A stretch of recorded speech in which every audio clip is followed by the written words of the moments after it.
Hola chavos, muy buenos días, sean bienvenidos a otra clase. En el día de hoy veremos lo que es el orden de reactividad de los compuestos carbonilos. En videos anteriores ya les he mencionado que estos compuestos se clasifican en dos grupos. El grupo 2, perteneciente a los aldehídos y cetonas, y en el grupo 1, al cual corresponden los derivados de ácido carboxílicos. Esta clasificación se da bajo su reactividad. Ya evaluamos que para el grupo número 2 ocurren reacciones de adición frente a nucleófilos, mientras que para el grupo 1 ocurren reacciones de sustitución frente a nucleófilos. Bueno, el día de hoy les traigo a todos estos compuestos carbonilos para evaluar qué tan reactivos son en comparación unos de otros frente al ataque de un nucleófilo, ¿ok? En esta tabla que les tengo en el pintarrón, les tengo ordenados en el orden de reactividad de mayor a menor frente a la acción o el ataque de un nucleófilo. Y vamos a empezar. Primero en ellos, el más reactivo de todos los compuestos carbonilos son los halogenuros de acilo. ¿Por qué?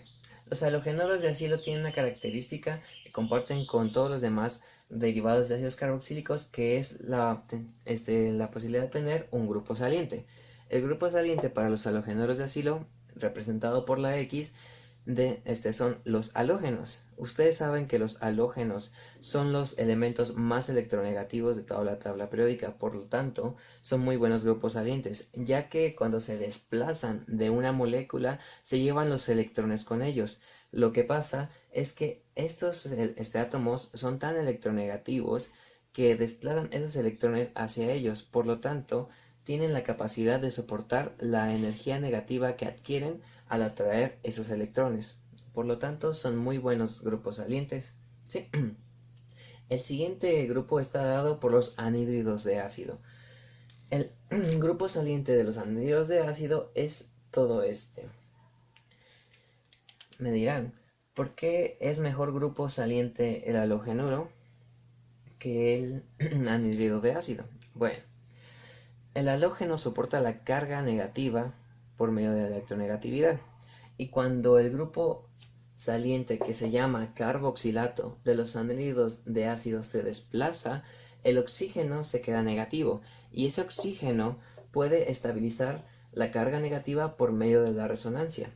Pero al fin de cuentas, el oxígeno no soporta tanto la carga negativa como lo hace un halógeno, aunque es un buen método de de estabilización de carga, el que es la resonancia. Este lo vamos a ver en un video nuevamente. Ok, entonces los dos primeros grupos están dados por los grupos salientes, ok. Pero en el siguiente, en la posición número 3, tenemos a los aldehídos. ¿Por qué los aldehídos son más reactivos que otros compuestos carbonilos? Bueno, esto es debido a que no tienen mucho impedimento estérico. ¿Qué es el impedimento estérico? Ok, es el volumen que ocupan los radicales en una molécula. Es decir, si un radical es muy grande, va a tener un volumen mayor, por lo tanto va a haber un impedimento estérico que permita que el nucleófilo pueda llegar a atacar al grupo del carbonilo. Si observamos al aldehído, del lado derecho tenemos siempre al hidrógeno. Por lo tanto, un hidrógeno es un átomo muy pequeño. ¿Recuerdan? Solamente tiene un orbital del tipo S y la capacidad de tener dos electrones. Por lo tanto, no es un grupo voluminoso que pueda generar el impedimento estérico. Por lo tanto, permite la entrada de los nucleófilos más rápidamente al grupo del carbonilo que otros compuestos carbonilos. Al lado de los aldehídos se encuentran las cetonas y ocurre el mismo caso. En estas, el impedimento estérico también tiene un papel importante, ya que entre más pequeña sea la cadena del radical, más reactivo va a ser. ¿Por qué? Porque como les acabo de mencionar, los grupos voluminosos, es decir, las cadenas de carbono más grandes, van a tener un impedimento hacia el nucleófilo. ¿Por qué?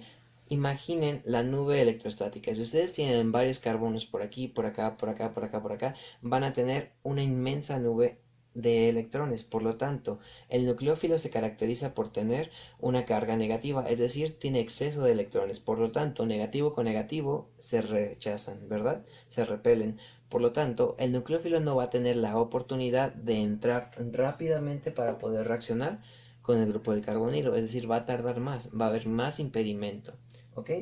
Entonces, nuevamente aclarando la idea, entre más pequeña sea la cadena del radical de las cetonas, más reactiva va a ser. Después de las cetonas tenemos a un grupo compartido. ¿Por qué compartido? Debido a que los ácidos carboxílicos y los ésteres tienen una reactividad similar. Esto es debido a que son muy parecidos estructuralmente, ya que solamente difieren en el hidrógeno y en el radical, ¿ok?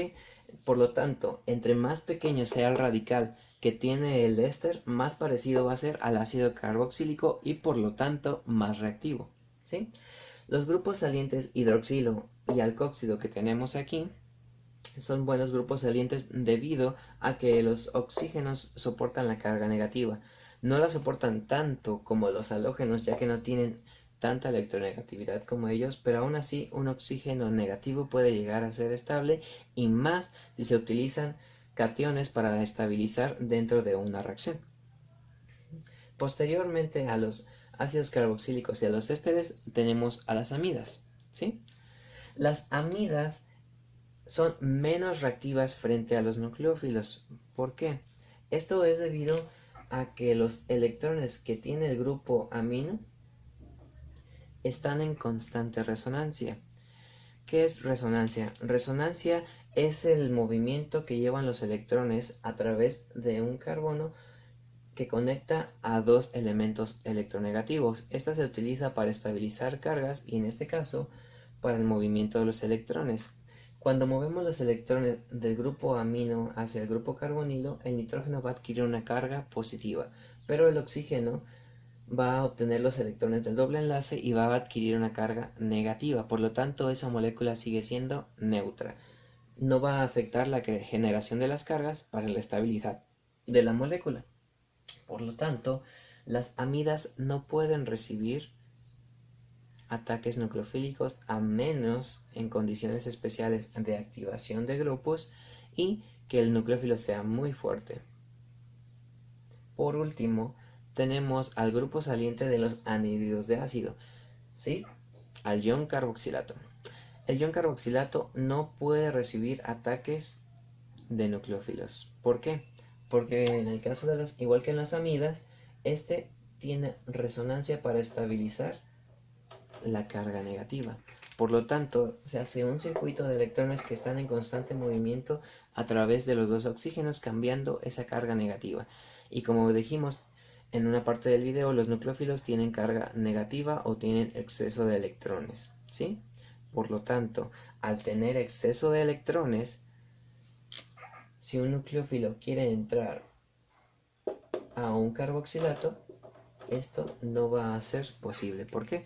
Porque está protegido por una nube de electrones que está dando por la resonancia de esos electrones deslocalizados a través del carbono por medio de los enlaces del tipo pi, por medio de los orbitales p, y generando una nube de carga negativa, por lo que el nucleófilo no va a poder entrar. Y así rápidamente, estas son las características que diferencian la reactividad dentro de los compuestos carbonilos. Si ustedes tienen más dudas y quieren que genere otro video para explicar más lento la reactividad de cada uno de ellos, háganmelo saber en los comentarios. Muchas gracias y buena tarde.